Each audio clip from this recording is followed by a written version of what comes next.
Everyone, so আজকে আমরা চলে গেছিলাম ভূতের রাজা দিল বরে। তো যেটা আমাদের দুর্গাপুরে সিটি সেন্টার ব্রাঞ্চ আছে ওটাতে।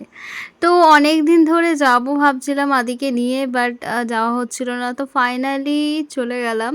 তো আদিরা তো ওখানে গিয়ে প্রচুর হ্যাপি হয়েছিল যে এত ভূত দেখেছে, ও খুব মজা পেয়েছে। তো যাই হোক, তারপর আমাদের এক এক করে থালিগুলো চলে আসলো আর আমি আদিরাকে চিকেন পকোড়া এখানে ট্রাই করাচ্ছিলাম। ও ভাবছিল শক্ত শক্ত কি খাওয়াচ্ছে মা আমাকে, তারপরে দেখলো চিকেন পকোড়া, তারপর খেলো। তারপরে আদিরা পিছনে ঘুরে দেখে আবার পিছনে ভূতটা দাঁড়িয়ে আছে। তো খেতে খেতে ভূতকে হাই হ্যালো করছিল। তারপর আমাদের লাঞ্চ কমপ্লিট হয়ে গেল। লাঞ্চ কমপ্লিট হয়ে যাওয়ার পরে এখানে একটু আমরা ফটোশ্যুট করে নিলাম, একটু আদিরা রিলস বানিয়ে নিল কয়েকটা গানের। তো তারপরে আদিরা আমি একটু ফটো তুলে নিলাম দুজনে একসঙ্গে। তারপরে আমরা সব পেমেন্ট বিল টিল আমাদের তার আগেই পেমেন্ট করা হয়ে গেছিলো। পেমেন্ট করে আমরা এখন জাস্ট বেরোবো। তখন আবার আদিরা ভূত দেখেছে। তো এখন তো আদিরা পুরো ভূতকে দেখে মানে কমফোর্টেবল হয়ে গেছে, এখন ভূতকে ভয় দেখিয়ে দিয়েছে। ভূতওয়ালা ভাবলো যে এই বাচ্চাটা তো আর ভয় পাচ্ছে না, যাই আমি চলে যাই। তারপরেও আদিরা ফলো করতে করতে ভূতের পিছনে গেছে।